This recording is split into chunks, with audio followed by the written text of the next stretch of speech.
Oi, tudo bem? Seja muito bem-vindo, muito bem-vinda. Meu nome é Ângela de Santana. É um prazer estar aqui novamente trazendo mais um caso criminal para você.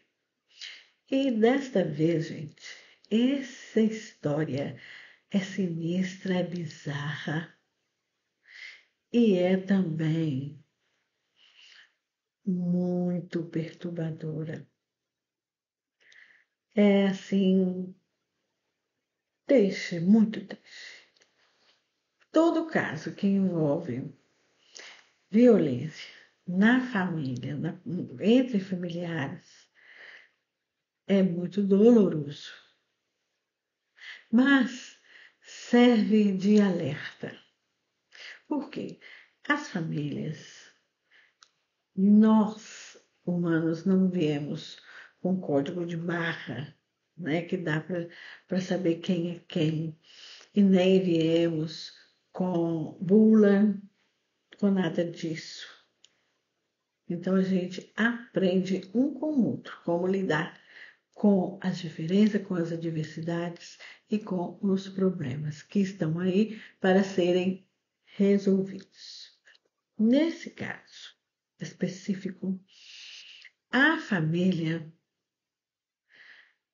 tinha a mãe, a Yomi Roy, a filha Isabella Guzman e o marido dela, o Robert. Os dois separaram, eram casados e separaram ainda quando a Isabella Gosman era uma criança. Ela ficou até os 14 anos de idade morando com o pai. E depois ela foi morar com a mãe dela. A mãe dela já tinha se casado novamente com o Ryan. Então estavam morando o Ryan, a Yumi Roy e a Isabella Gosman, que nessa época estava com 18 anos de idade, uma adolescente. Isso tudo aconteceu na cidade de Aurora, no estado do Colorado, nos Estados Unidos da América. Yumi Roy, 47 anos, a mãe da Isabella Gosman. O que aconteceu? No dia 28 de agosto de 2013, a Isabela golpeou a mãe dela com um taco de beisebol e deferiu 79 golpes de faca na mãe dela, distribuído entre o rosto e o dorso. A Yumi Roy morreu na hora. Então, ela fugiu da casa. Isso aconteceu numa quarta-feira, semanas antes. A Yomi ligou para o ex-marido dela, o Robert, pai da Isabella Cosman, e pediu ele ajuda, que ela não estava conseguindo entender o comportamento da Isabella Cosman. E pediu ajuda para ele. Olha, conversa com ela para mim. Então o Robert conversou com ela, com a mãe, com a Yumi Roy e com a filha Isabella Cosman. E diz ele que ficou tudo bem. Mas não, gente, não ficou. Antes de eu continuar com os detalhes do caso, por favor, se inscreva, deixe o seu gostei, compartilhe, comente, toque no sininho. No dia do crime, na quarta-feira, a Yumi recebeu um e-mail da Isabella Cosme, da filha dela. E nesse e-mail estava escrito: você vai me pagar. Então, a Ilmeroy recebeu aquele e-mail como uma ameaça. Isso ocorreu de manhã. Então, o que é que ela fez? Ela chamou a polícia. A polícia chegou e ela mostrou o e-mail para eles, que a filha tinha enviado para ela. Só que a Isabella Gosman colocou o nome de Cecília, como se ela estivesse enviando para uma pessoa chamada Cecília. Então, ela contou para os policiais que ela estava tendo atritos com a filha há muito tempo e tal, e que ela estava ameaçando ela com esse e-mail, sabe? Então, o policial conversou com ela, esteve um tempo lá. O Ryan, o marido da Yumi Roy estava. Então, eles viram que aquilo era um desentendimento familiar. Como viu que elas estavam bem, sabe, que aceitaram os conselhos deles, e eles foram embora. Então, assim que a polícia foi embora, a Isabella Cosman foi para o quarto dela e ficou lá. Ela não saiu do quarto. E a mãe dela, a Yumi Roy, foi para o trabalho. Voltou para o trabalho, porque ela estava trabalhando, recebeu o e-mail e foi na casa dela. Então, o Ryan ficou lá também, foi dormir, ficou na casa, e ele disse que a Isabella Gosman não saiu do quarto depois disso. Então, quando foi 9h30 da noite, a Yomi Roy, a mãe dela, chegou em casa do trabalho. Então, ela conversou com o Ryan um pouquinho, lá embaixo, que é a casa de 2 andares. Então, ela falou: olha, eu vou tomar um banho para me relaxar. E subiu para tomar o seu banho. E Ryan ficou mexendo na cozinha, fazendo qualquer coisa lá para comer. Então, ele ouviu um barulho forte, sabe? Passou aquele barulho e, de repente, ele escutou a voz abafada da Yumi Roy chamando por ele. Então, ele subiu voando nas escadas e quando ele chegou na porta do banheiro para abrir, a porta estava trancada. Então, ele bateu na porta e ele ouvia os gritos da Yomi. Alguma coisa estava acontecendo lá dentro. Então, ele tentou destrancar a porta e não conseguiu. Então, ele desceu as escadas para pegar alguma ferramenta, algo para conseguir, para abrir a porta. Então, quando ele voltou, ele viu sangue saindo por debaixo da porta do banheiro. Ele já chamou a polícia.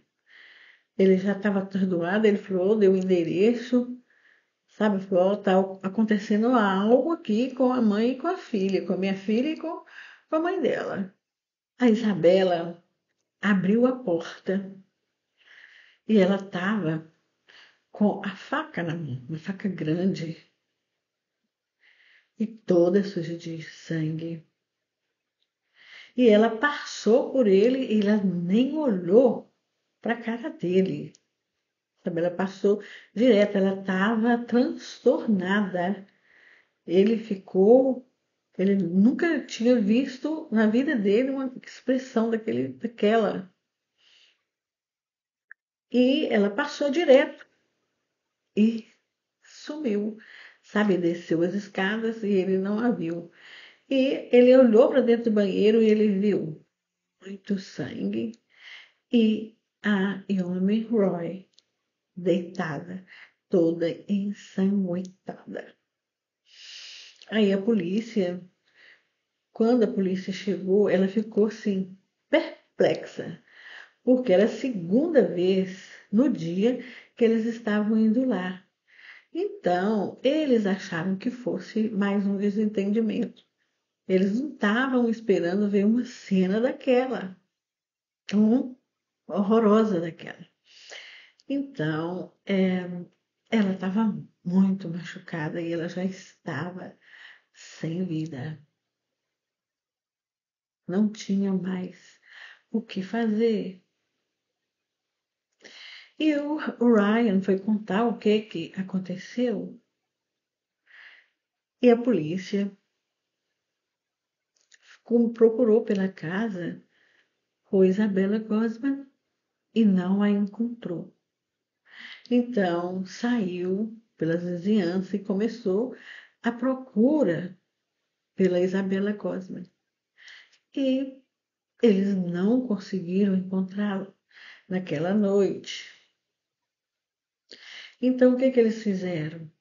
Eles fizeram anúncios com a foto dela, de procura-se, e eles foram para a televisão, mostraram a foto, rádio, e deram entrevista, e pediam para que, se as pessoas a vissem, que era para tomar cuidado, que ela era perigosa e ela estava armada com a faca. No outro dia, 12 horas após, na quinta-feira, a polícia recebeu um telefonema de uma pessoa dizendo que suspeitava que fosse a Isabela, que estava dormindo numa garagem dentro de um carro. Então a polícia foi para lá. Eles chegaram na garagem e ela estava lá. Tinha algumas roupas, algumas coisas, sapatos, sabe? A faca estava lá. E ela estava com a mão toda machucada, toda ferida. Ela estava limpa. Então eles chegaram e falaram, já deram voz de prisão para ela. E ela falou, mas por quê? O que está acontecendo? Sabe? Que eles falaram assim, não, a gente aqui pergunta para você o que está acontecendo. E eles falaram com ela, sabe, que ela estava sendo presa pelo assassinato da mãe dela, da Yomi Roy. Não, meu nome não é Isabela Gosman. Meu nome é Samantha Gonçalves. Então, eles falaram, tá bom, nós vamos te levar para uma clínica, para um hospital, para fazer, cuidar das suas feridas na sua mão. Então, eles levaram, cuidaram enfaixaram, cuidaram das feridas dela, e ela foi levada para uma sala de interrogatório. E lá, ela continuou afirmando o tempo todo que ela não era a Isabella Cosman e que ela não tinha feito aquilo com a mãe dela, que ela não tinha assassinado a mãe dela. Os investigadores perguntaram para ela, e essas feridas na sua mão foram feitas com quê? Como que você machucou aí? Aí ela falou, foi com tesoura. Eu machuquei com a tesoura. Minha mãe fez isso comigo porque ela me odeia. E ela falou e eles, devido à insistência dela de falar que ela não era, negar a identidade dela, eles chamaram o pai dela, o Robert, e o padrasto dela, o Ryan.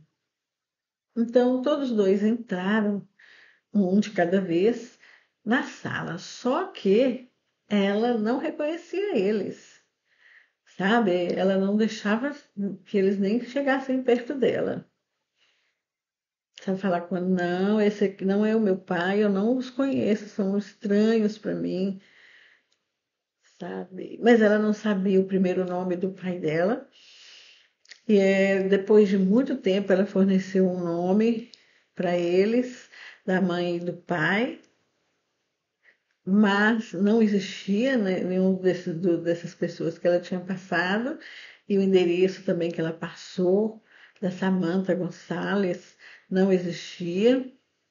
O investigador falou para ela: olha aqui, nada disso que você passou, os nomes e o endereço, não existe. Então, pegou a foto dela, mostrou para ela. Ela não a reconheceu. Falou: não, essa não sou eu, vocês não estão vendo a diferença. Essa não sou eu, meu nome é Samantha Gonçalves. E a investigação foi conduzida assim, com os policiais totalmente despreparados para inventar uma situação desse jeito, atípica para eles, sabe? Muito atípica. O policial que estava entrevistando ela, ele perdeu o controle, sabe? Ele jogou a caneta, sabe, em cima da mesa, falou: que é isso? Sabe, você está acabando com o meu dia?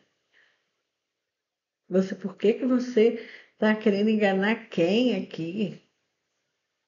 Nenhum momento eles pensaram, os dois parceiros que estavam entrevistando ela, que ela poderia ser uma pessoa insana. Não, eles não pensaram nisso. Então eles continuaram, sabe? E ela negando o tempo inteiro, ela não aceitava. Eles falaram assim: ah, então nós vamos fazer um teste de DNA. Ela falou assim: não, eu quero que faça o teste de DNA porque eu quero sair daqui, eu quero ir embora. Eu tenho um namorado, ele está me esperando. Eu tenho uma amiga também que está me esperando. E não existia nem esse amigo e nem esse namorado. Ela não tinha um namorado. Ela tinha namorado há um tempo atrás, sabe? Uns 5 anos atrás ela tinha tido um namorado, mas já tinha terminado há mais tempo, há muito tempo. Ela não tinha mais contato nenhum com ele, com esse namorado. Então não tinha ninguém, ela não tinha ninguém esperando por ela. Então eles falaram: não, mas você não vai para lugar nenhum, você vai ser presa. Nós não precisamos de um teste de DNA para fazer em você. Não, eu quero esse teste, porque esse teste vai provar que eu não sou a Isabela, eu sou Samantha. E todas as vezes que eles pronunciavam Isabela, chamava de Isabela, ela falava: eu não sou Isabela, eu sou a Samantha. Então, eles ficaram, sabe, nessa condição aí, mais de uma hora, sabe, ela negando o assassinato. Eu não, eles falaram para ela: olha aqui, você assassinou a sua mãe com mais de 100 facadas. Ela ficou completamente perplexa. Ela falou: jamais eu faria uma coisa dessa com minha mãe. Sabe, essa pessoa que fez isso com a mãe dela, sabe como que ela pode ter feito isso? Jamais eu faria uma coisa dessa. Ela ficou horrorizada, sabe, perplexa com aquilo. Ela se sentiu, sabe, enojada dela estar sendo acusada de uma barbárie daquelas, sendo que ela não tinha conhecimento algum daquilo que ele estava falando. Aí ele falou assim: ah, como que você foi parar ali na garagem? Por quê? Aí ela falou que era porque a mãe dela estava, sabe, odiava ela e que não queria que ela ficasse em casa. Então ela foi para aquela garagem. E ela estava com a mão machucada e teve uma senhora que morava lá que ajudou ela, que deixou ela tomar banho e arrumou roupas limpas para ela. Então, ele falou com ela, você não vai sair daqui, você vai para a prisão. Então, os investigadores, a polícia, acusou ela de assassinato em primeiro grau, homicídio doloso.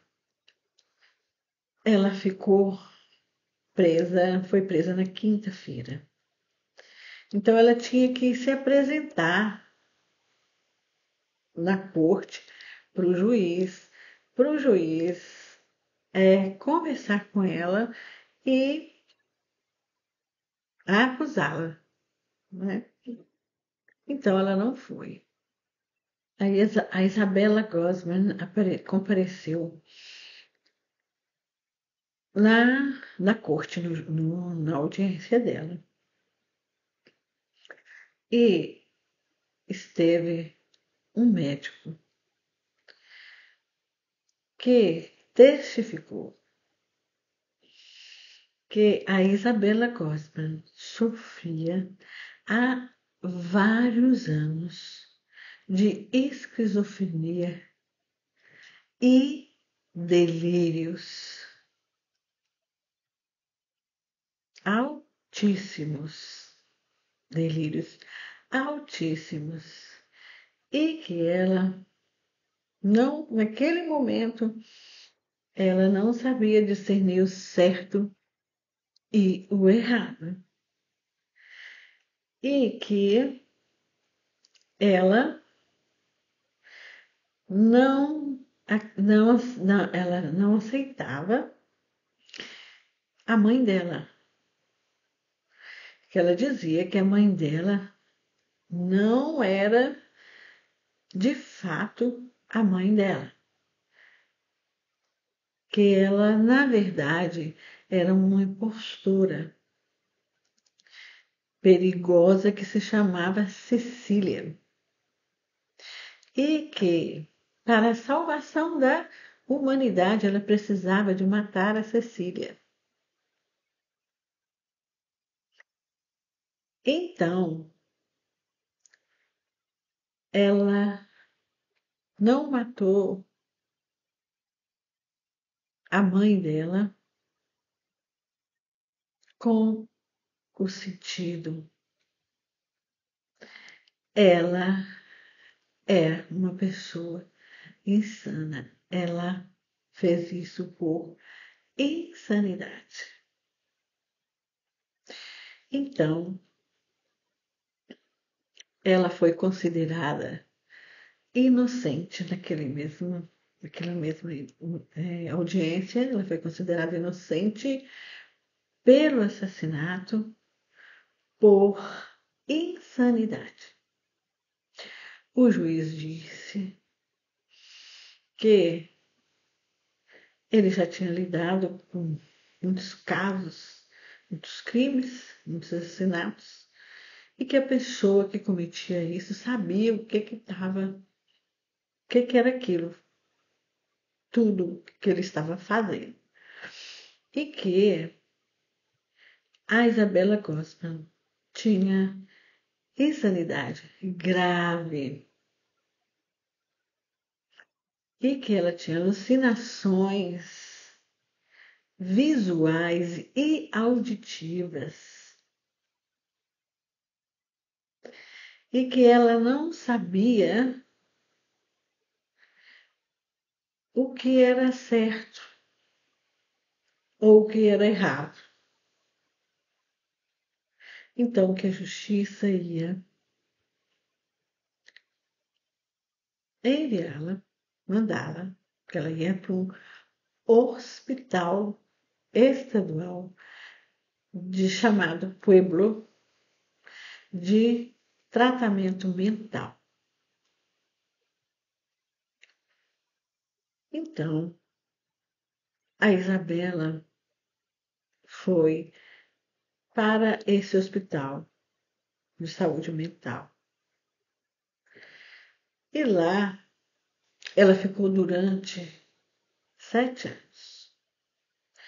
Depois de 7 anos, ela deu uma entrevista para uma televisão muito famosa aqui nos Estados Unidos. E a Isabela disse que ela estava com a saúde dela totalmente restaurada, que ela estava pronta para se juntar novamente com a sociedade e que ela não era mais uma pessoa perigosa para ela mesma e para os outros. E ela contou também nessa entrevista que ela era abusada pela família dela, que a mãe dela, sabe, era testemunha de Jeová. A família toda era testemunha de Jeová. E quando ela tinha 14 anos de idade, ela saiu da igreja e da religião. Ela não quis mais frequentar a igreja e ela não quis mais saber da religião. Então, as coisas se tornaram muito pior para ela. Aí eles ficaram muito mais abusivos com ela. E ela contou também que no hospital onde ela estava, que tinha um empregado que levava ela para um armário e que ela estava abusando dela sexualmente, agredindo ela sexualmente. E que ela tinha feito a denúncia no hospital. Depois que terminou a entrevista, eles foram atrás, o jornal foi atrás para saber da denúncia que ela havia falado do empregado do hospital que estava agredindo ela sexualmente. Então, o hospital respondeu que não tinha recebido nenhuma denúncia, que eles não estavam sabendo desse caso. Eles estavam tentando descobrir o que estava acontecendo ali dentro do hospital, mas que eles não obtiveram resposta mais, sabe, de nada. Em 2021, ela falou que ela tinha conseguido, né, que ela tinha ganhado a liberdade parcial, mas isso não foi confirmado. Ela ainda continua no hospital, em tratamento, sendo medicada. Então, gente, nesse caso todo aí, o que eu achei mais bizarro, assim, ninguém, a família, quando os policiais estiveram lá, eles não falaram que ela tivesse qualquer tipo de doença, que ela tomasse qualquer medicamento. O único que tocou nesse assunto, quando foi perguntado na investigação, foi o Ryan, o padrasto dela, que disse que ela, há 5 anos atrás, tinha feito tratamento com um psiquiatra e sido medicada. E foi medicada até ela melhorar. A partir disso, ela não teve mais nada. Mas ele também não falou e nem foi perguntado para ele o que ela teve, que doença que ela teve.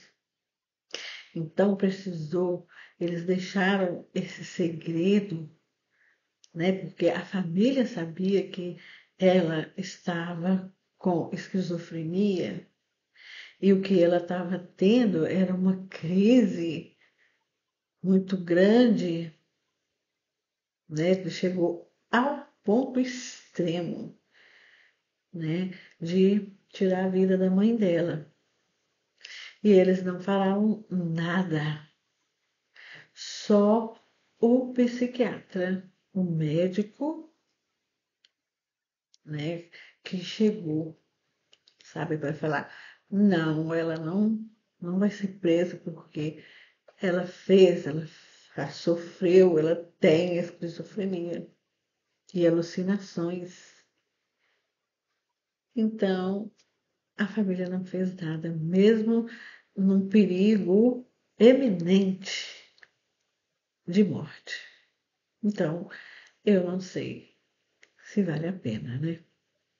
Fazer uma coisa dessa com, com todos da família. Não foi só um que, quer dizer, a família toda está hoje em dia se recuperando, tentando juntar os pedacinhos, né, do que aconteceu. Mas é isso, gente. Muito obrigada por assistir e até o próximo vídeo. Tchau, tchau.